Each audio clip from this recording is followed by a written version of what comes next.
আসসালামু আলাইকুম। আজকে আপনাদের সাথে শেয়ার করব আমার ২.৫ বছরের ছেলে দুপুরে খাবারে ঠিক কী দিয়েছিলাম। তো দেখতেই পাচ্ছেন এখানে আমি খুব মজাদার একটা সবজি খিচুড়ি রান্না করে নিয়েছি। এটা শুধু মজাই না, এটা কিন্তু অনেক হেলদি। তো কিভাবে রান্না করেছি সেটা আপনাদের সাথে শেয়ার করব। আমি জানি আমার অনেক আপুরাই তাদের বাচ্চাদেরকে খুব সুন্দর করে অনেক ধরনের খাবার রান্না করে খাওয়ায়, অথবা এই ধরনের সবজি খিচুড়ি খাইয়ে থাকে। আবার অনেক আপুরা আছে কি খাওয়াবে সেটা নিয়ে টেনশন করে, তো তাদের জন্য হচ্ছে আমার এই রেসিপিটি শেয়ার করা। তো চলুন দেখে নিই এখানে কি কি উপকরণ আমার লাগছে।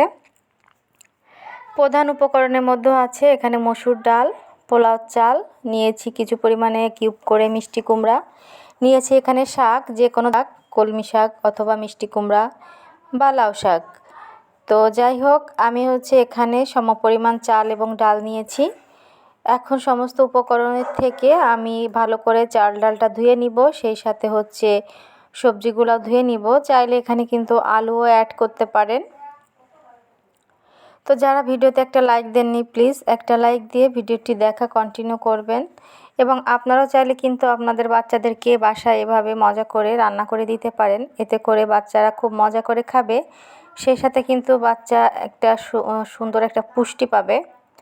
তো চালগুলো ভালো করে ধুয়ে এই যে নিয়ে এসেছি। এখানে চালগুলো আধা ঘন্টা 1 ঘন্টা ভিজিয়ে রাখলে কিন্তু ভালো হবে। রান্নার ক্ষেত্রে খুব দ্রুতই হচ্ছে এটা সিদ্ধ হয়ে যাবে।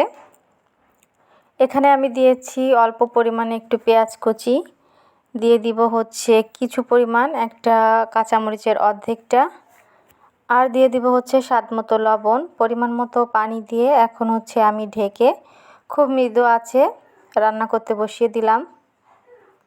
তো এরপর হচ্ছে বেশ কিছুক্ষণ পর 7-8 মিনিট পর এসে দেখলাম এখানে 50% হচ্ছে আমার সিদ্ধ হয়ে গিয়েছে।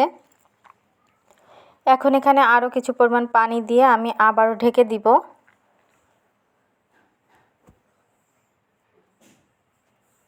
আর খেয়াল রাখবেন এখানে কিন্তু চুলার আঁচটা একদমই লো রাখতে হবে, তাহলে কিন্তু এটা খুব সুন্দর ফুটে যাবে যে পরিমাণ পানি দিবেন।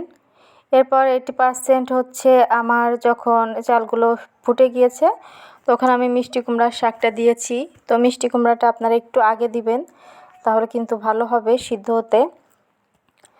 এখানে হচ্ছে কালারের জন্য সামান্য একটু হলুদ গুঁড়ো দিয়ে দিলাম। হলুদ গুঁড়োটা অপশনাল, চাইলে দেওয়া যেতে পারে, নাও দেওয়া যেতে পারে। তো এরপর আরও কিছুক্ষণ রান্না করে নিয়ে আমার কিন্তু এই যে খুব সুন্দর করে কিন্তু খিচুড়িটা রান্না হয়ে গেল। আর তারপর হচ্ছে চুলা থেকে নামিয়ে নিব। আমি দেখতেছিলাম কুমড়াটা সিদ্ধ হয়েছে কিনা, মাশাআল্লাহ অনেকটাই সিদ্ধ হয়ে গিয়েছে। আর এরপর গরম গরম পরিবেশন করব। বাচ্চারা তো গরম খুব একটা খেতে পারে না, তো ওর জন্য ঠান্ডা করে নিব, ঠান্ডা করে ওকে খাওয়াবো। তো এই যে এখন হচ্ছে আমি ঢেলে নিয়েছি, এখন কিছুটা ঠান্ডা হওয়ার জন্য আমি রেখে দিব। আমি একটু টেস্ট করে দেখেছিলাম, ভীষণই মজা হয়েছিল খেতে। তো কেমন লেগেছে আমার বাচ্চার সবজি খিচুড়ি, তো কমেন্ট করে জানাবেন। আর আপনারা চাইলে আপনাদের বাচ্চাদের এভাবে কিন্তু দিতে পারেন। এই সবজি খিচুড়িটা একদম 6 মাস থেকে শুরু করে 5 বছরের বাচ্চাদেরকে খাওয়াতে পারবেন।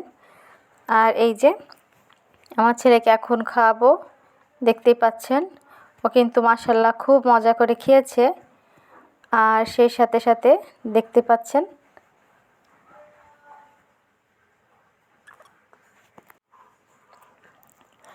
আমার আজকের এই ভিডিওতে যারা নতুন এসেছেন, নতুন ভিজিট করেছেন, প্লিজ একটা লাইক দিয়ে দিবেন এবং সেই সাথে সাবস্ক্রাইব করে আমার পাশে থাকতে পারেন। তো এই যে আমার ছেলের কিন্তু খাওয়া শেষ, মাশাআল্লাহ আলহামদুলিল্লাহ। তো দেখা হবে নতুন ভিডিওর সাথে, সেই পর্যন্ত সবাই ভালো